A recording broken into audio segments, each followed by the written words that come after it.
Vamos lá, o nosso texto hoje, né, Efésios capítulo 6, versículos 21 ao 24. Diz assim: E para que saibais também a meu respeito e o que faço, de tudo vos informará Tíquico, o irmão amado e fiel ministro do Senhor. Foi para isso que eu vou-lo enviei, para que saibais a nosso respeito, e ele console o vosso coração. Paz seja com os irmãos e amor com fé da parte de nosso Deus e Pai, do nosso Senhor Jesus Cristo. A graça seja com todos os que amam sinceramente o nosso Senhor Jesus Cristo. Muito bem, esse é nosso texto, esse é o nosso último estudo, né, no livro de Efésios, e aqui ele trata, nesses 4 versículos, né, a respeito de uma mensagem final que o apóstolo Paulo envia aos seus leitores, e assim também, né, uma conclusão que nós podemos ter aqui daquilo tudo que foi exposto no livro até aqui. Okay? Então vamos lá. O apóstolo ele tem algumas palavras finais de cunho pessoal, e estas são muito semelhantes às de Colossenses, capítulo 4, de 7 a 9, e na introdução consideramos o significado desse fato. Né? Então, olha só, o apóstolo Paulo, ele tinha acabado também de escrever aqui aos irmãos de Colossos, e ele já tinha feito ali as suas considerações, mas agora, escrevendo, né, uma carta que a princípio era direcionada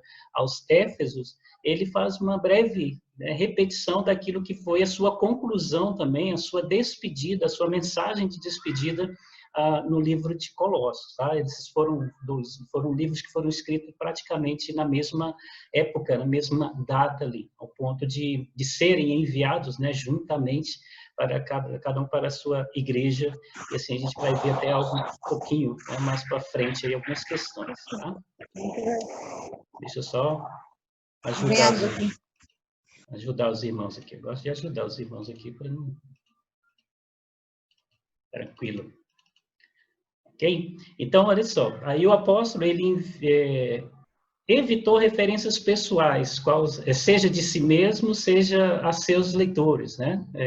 A fim de dar à carta uma utilização mais ampla entre as igrejas da Ásia. Então, por que ele está fazendo essa mensagem final aqui, né? Muito pessoal?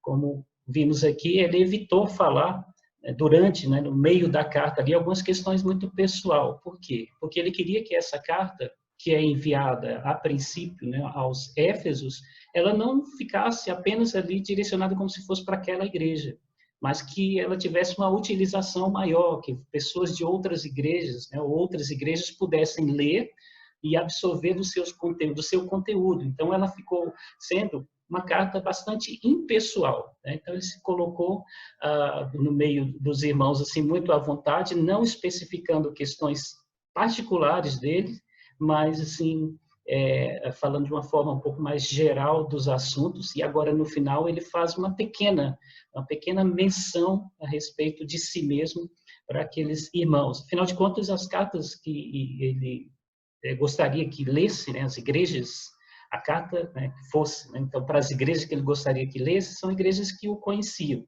Então mesmo ele fazendo essa mensagenzinha, referência aí a respeito dele e do trabalho deles, eles iriam compreender. Tá? Como já havia dito, notícias deles de inúmeras maneiras. Ele quer agora então o quê? Dar novas a seu respeito e das circunstâncias que o cercaram. Então, os irmãos, claro, sabiam que ele tinha sido preso, que ele estava em Roma, que a situação dele era de prisioneiro, que ele estava buscando a sua defesa. Mas não sabiam muitos detalhes, sabia que muitas vezes ele passava algum problema de saúde e assim por diante. Chegavam várias notícias de outros para eles, mas agora Paulo, ele especificamente, ele bem rapidamente, né, ele coloca aqui um objetivo que ele queria ter ao enviar essa carta. E olha só que não era unicamente, né, o conteúdo da carta que seria interessante para eles, mas principalmente quem levaria e o que falaria a respeito de Paulo e do trabalho que ele estava desenvolvendo ali. Né? E por que Paulo queria isso?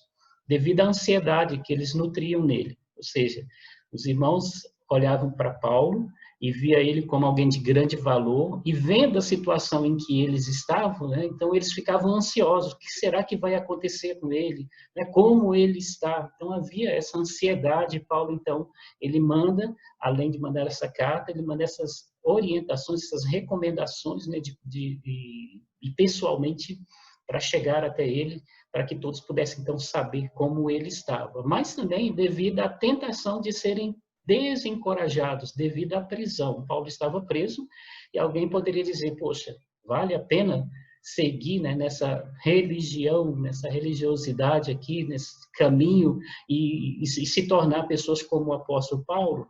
Então, isso é muito para nós hoje também, né? Muitas vezes as pessoas acham que porque nós somos de Cristo, nós não vamos sofrer aquilo que o mundo trama contra nós. Então, por isso que o apóstolo Paulo, ele já manda, além da carta, né, mandar alguém levar notícias fresquinhas, né, a respeito daquilo que eles estavam passando e como ele estava, assim, como o texto mesmo diz, né, poderia trazer um consolo ali para eles. Então, esse é o cenário, né, que nós vemos nessa última mensagem de Paulo, qual que era a intenção dele, o que estava em jogo quando ele colocou essas palavras. Aí a gente vê os versículos, né, e aí diz assim, o versículo 21, e para que saibais também a meu respeito e o que eu faço, de tudo vos informará Tíquico, o irmão amado e fiel ministro do Senhor. Então, a ênfase dada à expressão para que saibais, né, também, ou seja, para que vós também saibais,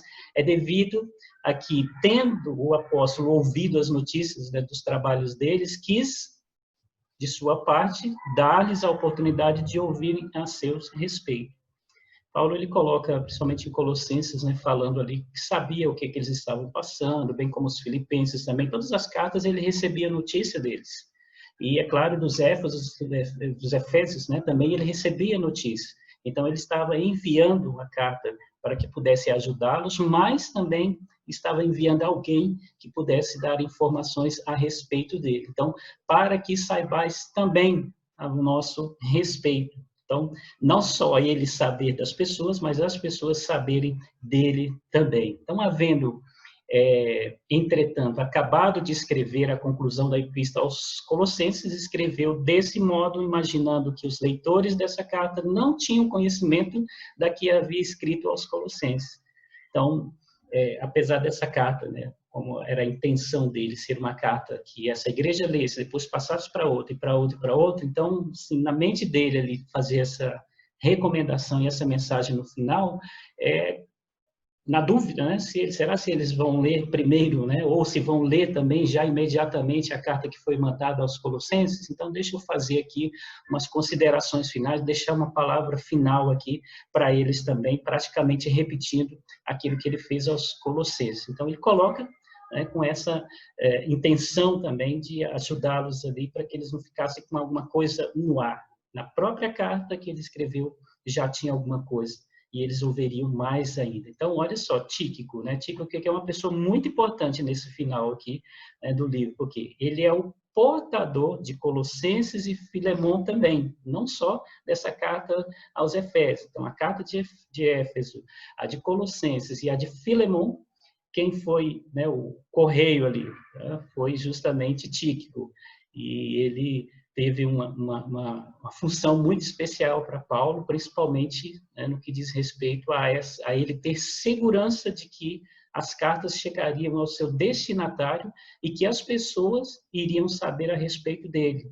Ele não era só um funcionário, né, dos correios da época ali que chegava, está aqui uma carta e ia embora. Não.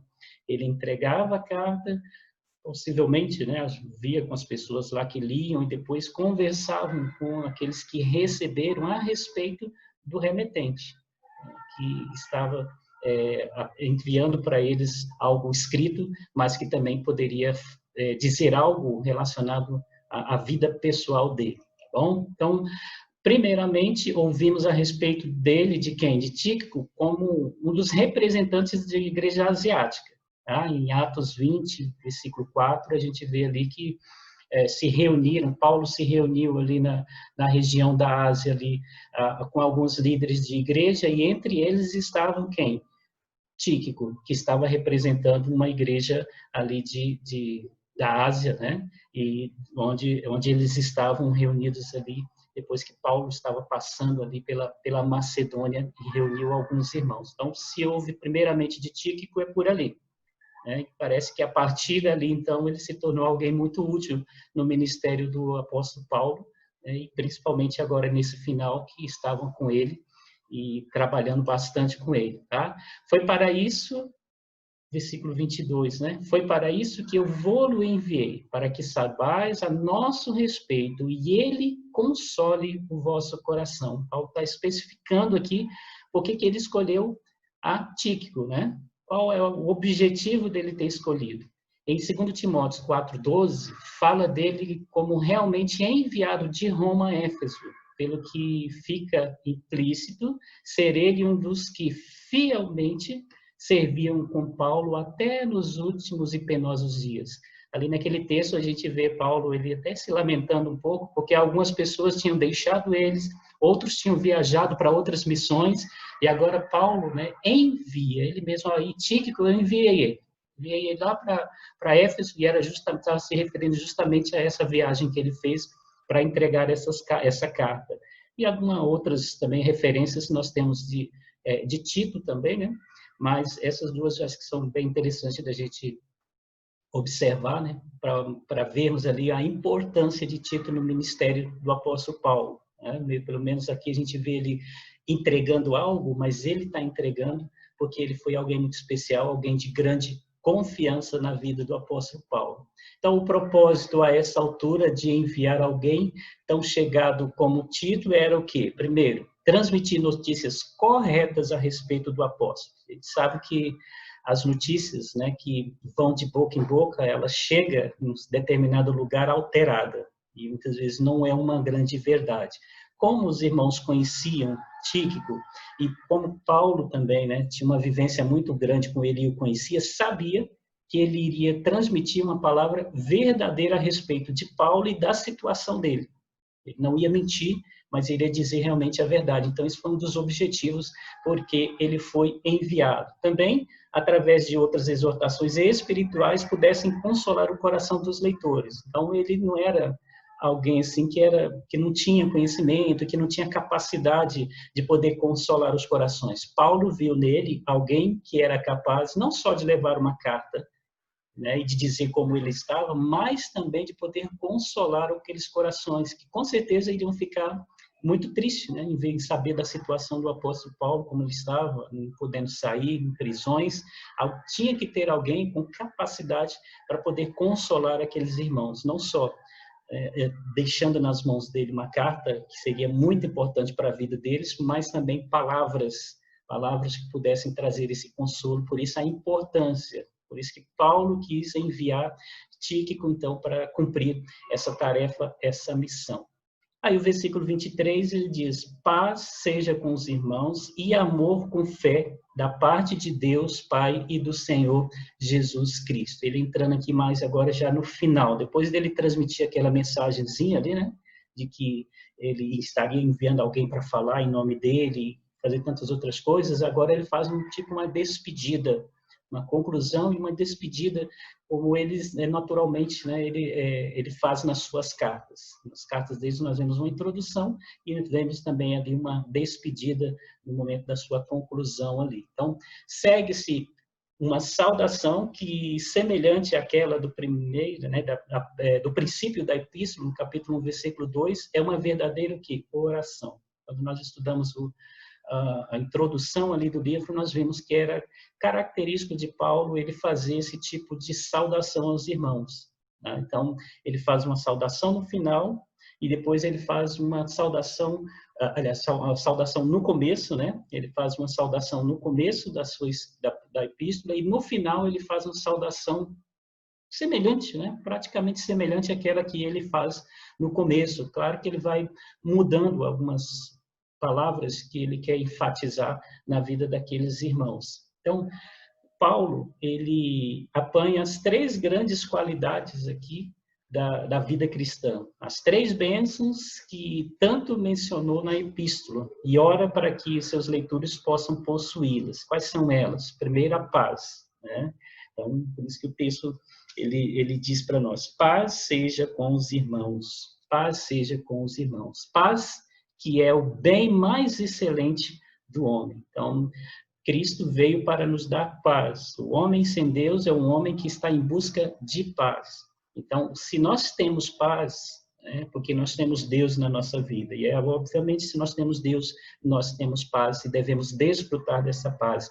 Por isso, ele, na saudação final dele, ele diz: paz com vocês, irmãos. Então, principalmente para eles assimilarem tudo aquilo que ele estava passando e as notícias que ia receber, né, dele, do momento em que ele estava vivendo, eles precisariam ter muita paz de espírito, muita paz no Senhor Jesus. E isso era muito importante, tá? Então, eles precisavam ter paz com Deus, paz no coração e paz também uns com os outros. Então, toda a carta que nós vemos aqui tratou muito a respeito dessa questão, né? Nosso serviço como cristãos, como membros do corpo de Cristo, ele é fruto, né, daquilo que nós aprendemos de Deus e nós experimentamos dele. Então, se nós temos paz com Deus, nós vamos poder viver uma vida cristã segundo o desejo de Deus e enfrentando as coisas que surgem, né, contra nós, confiando com confiança nele. Então, e isso vai gerar o quê? Uma paz no nosso coração. E vai gerar uma paz também entre nós. A carta ela mostrou muito essa questão da interação, né? Como um corpo, como que a gente deve viver, o que deve ser feito para que a gente possa viver de forma produtiva. E se não tiver paz entre um e outro, então não vai ser produtivo, né? A igreja, ao invés de crescer, ela vai realmente se destruir. Então, ela vai viver em guerra e não vai chegar a lugar nenhum e não vai experimentar aquilo que Deus tem para eles. Então, por isso que Paulo ele coloca primeiramente, né, uma das 3 palavras é a questão da paz, a paz que é algo especial para as nossas vidas, algo que vem de Deus. A segunda palavra é amor, né? O amor de Deus é um amor eterno e o amor que responde a esse amor deve ser mantido firme. Então, nós amamos porque ele nos amou primeiro, né? E esse amor com que nós amamos a Deus, ele tem que ser um amor que não falha, né? Tem que ser um amor que a gente não desista desse amor, tem que ser um amor verdadeiro, porque o amor de Deus, ele não acaba, ele não tem fim, ele é eterno, ele nos amou antes mesmo da fundação do mundo, ele nos amou. E ele nos ama, né, em toda e qualquer situação e nos amará até o fim. Então, contando com isso, nós também devemos amar a Deus, né? Responder com esse amor, né? Pelo amor, né, com que ele nos ama, amando ele também até o fim. Então, e esse amor, ele é fruto do quê? Do conhecer o amor de Deus. Então, para que esse amor possa ser mantido, é preciso conhecer mais e mais esse amor de Deus, né? A gente tem uma referência de amor daqueles nossos relacionamentos, e muitas vezes nós nos frustramos, né? E nós até desistimos, né, de algumas coisas por falta, né, desse amor verdadeiro, tá? Então, a importância aí, né, de nós amarmos a Deus. Então, conhecer o amor de Deus é algo importante para que a gente possa permanecer firme, né, dentro daquilo que é o amor que o apóstolo Paulo ele requer dos irmãos. Que amem os homens como Deus os ama. Isso é muito importante também, né? Nem sempre a gente ama as pessoas com amor como Deus as ama. Então, nós precisamos amar as pessoas não com aquele nosso amor egoísta, ou nosso amor que, na verdade, assim, é impiedoso, nem sempre é misericordioso, né? Mas temos que amar, então, como o amor de Deus. Então, quando amamos com o amor de Deus, nós nos importamos com elas e queremos o melhor para a vida delas. Que amem a Jesus com um amor imperecível, ou seja, é um amor que não acaba, um amor que não é destruído. Então, esse o amor que nós temos que amar a Jesus até o fim, como o apóstolo Paulo mesmo estava vivenciando, né? Ele amava Cristo e estava disposto a dar a vida dele por Cristo, por quê? porque ele já tinha recebido desse amor de Deus, o amor que o próprio Cristo deu para nós. Ao dar a sua vida por amor a nós, ele demonstrou ali o quanto ele nos amava, né? E nós também devemos demonstrar a ele o quanto nós o amamos, né? E aí isso vai nos fortalecer na nossa caminhada. Uma terceira palavra é a questão da fé, né? Então, fé que descansa total e confidencialmente em Cristo. Então, nossa fé não está em homens, não está em letras, não está em tradição, mas a nossa fé ela deve estar em Cristo. Tudo que nós fazemos, tudo que nós buscamos é porque nós cremos em Cristo, a nossa fé está firmada nele. Tá? Então, num certo sentido, o amor surge da fé. E sem a união da fé com Cristo, o amor não pode começar a crescer. Então, a fé ela é importante, né? É interessante que para a salvação nós precisamos da fé, mas para o crescimento também, né, de todas as virtudes de Deus em nós, nós precisamos da fé. Ela é muito importante na nossa caminhada, mas essa fé não é um acreditar que vai dar certo, mas é uma fé naquele que é né, o objeto da nossa fé, que é Jesus. Então, a nossa fé tem que estar firmada nele, e essa fé, né, é uma fé que é baseada no amor, o amor que Deus tem por nós. Ele coloca para nós aqui, né? Paz seja com os irmãos e amor com fé, da parte de Deus, Deus Pai e do Senhor Jesus Cristo. Então, amor com fé. Então, amor sem fé é um amor que não subsiste, né? É um amor que acaba, não é um amor que vai até as últimas consequências ali, tá? Fé no sentido aqui que ele está colocando de fidelidade é um fruto do amor. A gente permanecer.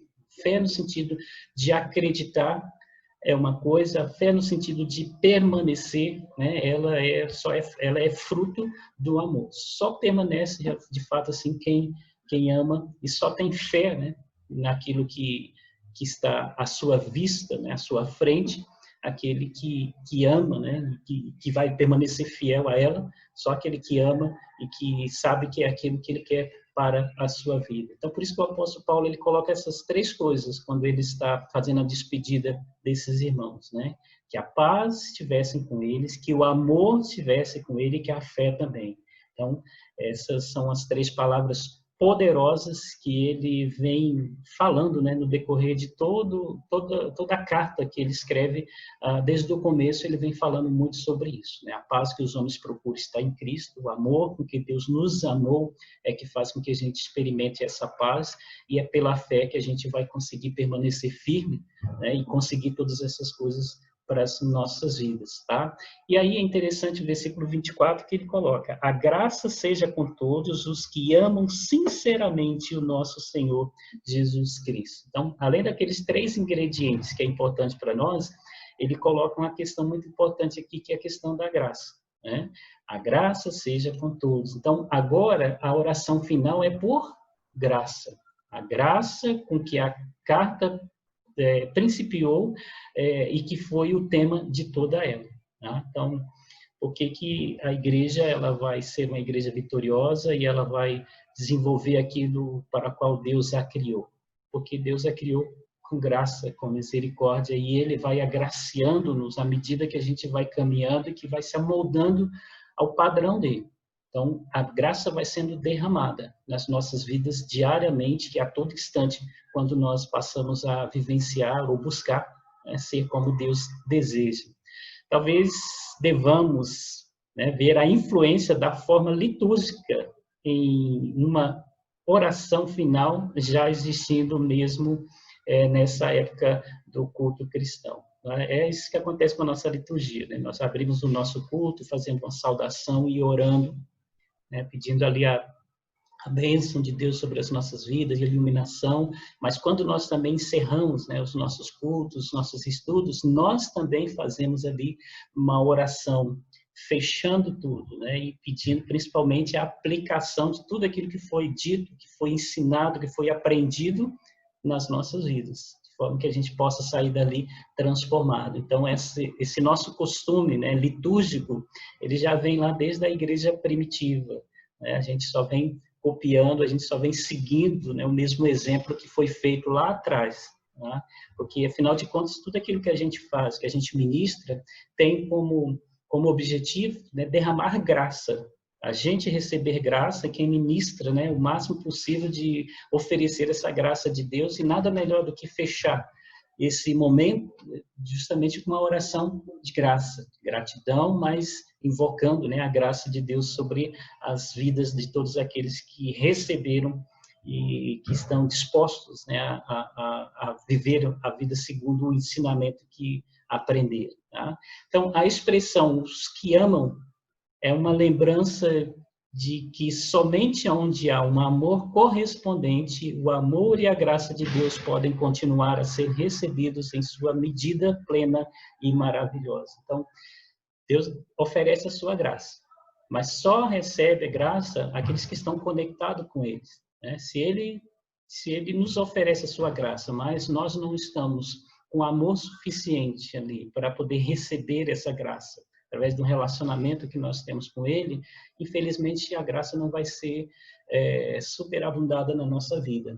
Né? Então ela vai ser gotas de bênçãos, mas não é isso que Deus quer. Né? Deus quer nos abençoar ricamente, Ele quer derramar muita graça, mas para que isso aconteça, é preciso que nós estejamos conectados com Ele. O nosso amor seja, né, cada vez mais parecido com o amor com que Ele nos amou. Então, por isso que é importante aí os que amam, porque não é todo mundo que ama o Senhor. Tem muitas pessoas que estão com interesses, buscando interesses dele, mas que não são pessoas que de fato amam o Senhor e que estão dispostos a viver ou morrer por ele, né? A sacrificar por ele. Mas aqueles que amam o Senhor, esses ali recebem da sua graça.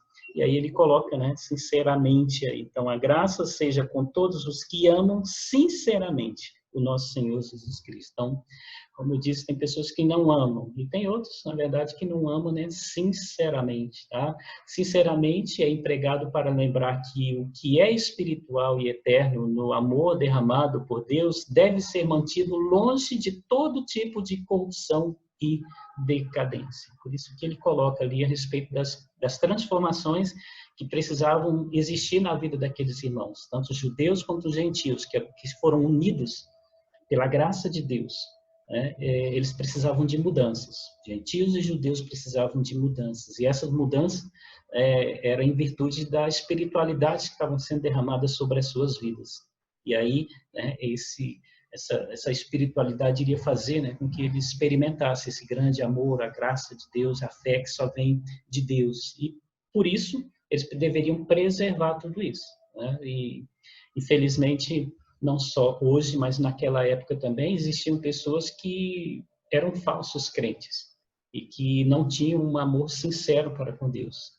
E para que a igreja pudesse, né, e que possa, né, ser uma igreja vitoriosa, ela precisa, de fato, ali ter essas características, né, de ser sincera naquilo que ela pensa ali, que ela realiza. Cada um precisa, né, estar firme naquilo que é o seu propósito, naquilo que está buscando.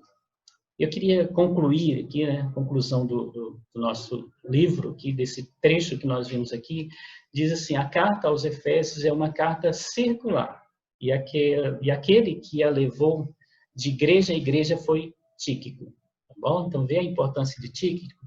Então, era uma carta que era circular. O que é uma carta circular? É uma carta que não foi direcionada para uma igreja, mas que outras poderiam ler também, e deveriam ler. Tá? Então, Éfeso é uma daquelas 7 igrejas que é descrita no Apocalipse. Então, as outras igrejas ali da região também deveriam vir. Tá? E aí, por isso que as igrejas na região da Ásia ali, elas tinham, né, a oportunidade ali de compartilhar a carta que um recebia. Tá? Por isso que nós temos ali dentro dos escritos do apóstolo Paulo algumas cartas que são gerais, e essa aqui é uma delas, e outras cartas que são mais pessoais, quando ele escreveu para Filemon, para Tito, para Timóteo. Então, essas aí é mais particulares. As outras já são um pouco mais gerais ali, que podem ser compartilhadas. E essa aqui era uma delas. E Tíquico ficou responsável de fazê-la circular, fazer com que o máximo de igrejas possíveis pudessem ver. Por quê? Porque ela tem uma doutrina excelente, fundamental para uma igreja ser bem-sucedida naquilo que é a vocação dela. Então, Por isso que no começo, né, primeiro estudo nosso, nós falamos que essa carta ela é muito atual para nós hoje. Principalmente no que diz respeito à igreja. Para que a igreja possa funcionar bem, ela precisa compreender aqui o papel dela, por que Deus a construiu, né, como igreja em si, qual é o papel da igreja dentro daquilo que foi o chamado de Deus. E Tíquico foi alguém responsável ali naquela época para fazê-la circular. Diferente das outras cartas, Éfeso, ou Efésios, né, não nos dá nenhuma informação pessoal de Paulo, exceto que ele estava em prisão. Lembra que no estudo passado nós vimos ali ele pedindo oração, então ora pelos irmãos tal, e ore por mim também, para que, né, eu possa cumprir a minha missão, e ele mesmo diz ali, né, presos ali em cadeias. Então essa é a única informação que ele traz dele mesmo, que ele cita dele mesmo, é justamente essa questão, e a não ser aquela outra que ele faz a identificação dele, né, que é Paulo, servo de Cristo, apóstolo, tal. Muitas coisas que ele faz, o restante é mais direcionado à questão que ele queria ensinar aos irmãos ali. Então essa é uma das cartas que tem, assim, tem essa exceção dele não trazer muitas informações a respeito dele mesmo. Tíquico, em seu percurso pelas igrejas, daria informação sobre o estado de Paulo e transmitiria uma mensagem pessoal de alento. Tá? Então, por isso que a gente vê aqui, vimos agora há pouco, a importância de Tíquico. Justamente Paulo tinha confiança nele, de que ele iria fazer esse trabalho. Não só transmitir aí, né, entregar essas cartas aí de igreja em igreja, mas também transmitir a mensagem de Paulo e trazer um alento aos irmãos que estavam recebendo, né, igrejas que Paulo tinha passado também. Assim, pois, Paulo termina com uma bênção, em que aparecem de novo todos os termos importantes que conhecemos, tá? A paz, o amor, a fé e a graça. Então, aqui só uma conclusão para a gente resumir, né, tudo aquilo que vimos nesse momento aqui. E eu queria deixar aqui, irmãos, só para relembrarmos um pouco aqui, né, tudo aquilo que vimos, é só um resumo, né, e eu espero que você lembre aí cada uma dessas questões que foram colocadas. Então, primeiramente, assim, a tarefa da igreja de realizar o propósito de Deus é básico nesta epístola, tá? Então, qual que é o propósito de Deus na vida da igreja? Então, tudo aquilo que foi colocado é mostrando qual que era a tarefa da igreja, para que ela pudesse, então, realizar o propósito de Deus. E isso explica a maneira pelo qual o problema dos judeus e gentios é tratado. Dos dois, ele fez um. Por aqui, para que eles pudessem cumprir um único propósito como um corpo, como povo de Deus, como igreja de Cristo. Tá? Aí nós vemos aqui a questão daquilo que foi tratado. As bênçãos espirituais em Cristo, vimos ali logo no começo, a primazia de Jesus, tudo aquilo que Jesus fez, o que ele é, né, e é por ele, né, que acontecem todas as coisas, a salvação pela graça mediante a fé, nós somos salvos, né, tanto os judeus como os gentios, é salvo mediante a fé, não mais por obras, a paz de Cristo, né, que vai fazer com que a gente consiga exceder todas as coisas que estão vindo, né, contrárias a nós, né, vencer as provações, as tentações. Então, a paz de Cristo é que vai ser aí o nosso estímulo maior. Tá? O plano eterno de Deus para com a sua igreja. Tá? Deus chamou a sua igreja para que ela pudesse, então, estar buscando ali, né, outras vidas e também se fortalecendo. Deus tem um plano eterno para a sua igreja e Cristo ser revelado nela. O propósito maior da igreja é que Cristo seja revelado nela, o poder de Deus e o plano de Deus seja revelado. Por isso que a igreja ela precisa sair, ela precisa ser luz onde ela está, brilhar a luz de Deus, de Cristo, né? Os dons concedidos à igreja para promover o que é a edificação dela. É o texto que nós vimos lá, né? Que para uns Deus deu isso, para outros, com tudo isso visando o crescimento, o fortalecimento, né, de forma que a igreja possa ter condição de realizar ali a sua tarefa, o seu propósito. E a importância da santificação, vemos ali o deixar isso, né? Deixe essas coisas, não vivam mais como vocês viviam antes, agora vivam de forma diferente. Vimos a conduta cristã em vários relacionamentos, né? Na família, vimos ali as questões desses relacionamentos, também senhores e empregados, né? Vimos ali a postura que deve ser, e vimos também a questão da armadura de Deus contra os inimigos espirituais. Ou seja, para nós lutarmos contra esses inimigos espirituais, é preciso nos revestirmos da armadura de Deus. Portanto, isso é um resumo, né, que nós podemos fazer para relembrar tudo aquilo que vimos até aqui. Tá? A igreja tem uma tarefa, e essa tarefa precisa ser cumprida. E ela só vai ser cumprida se a gente levar em consideração tudo aquilo que o apóstolo Paulo colocou para nós aqui, né, que ele acaba repetindo isso em várias outras epístolas, né, dando ênfase a esses irmãos ali a respeito de como ser uma igreja dentro do propósito de Deus. Bom, então, também eu gostaria de deixar aqui nessas palavras e desejar, né, que nós possamos, então, compreender e procurar ser essa igreja, ou parte, né, dessa igreja que tem o papel de cumprir o propósito de Deus aqui na Terra, que nós possamos compreender esse papel e desenvolvê-lo para a glória do Senhor. Deus assim esteja nos abençoando.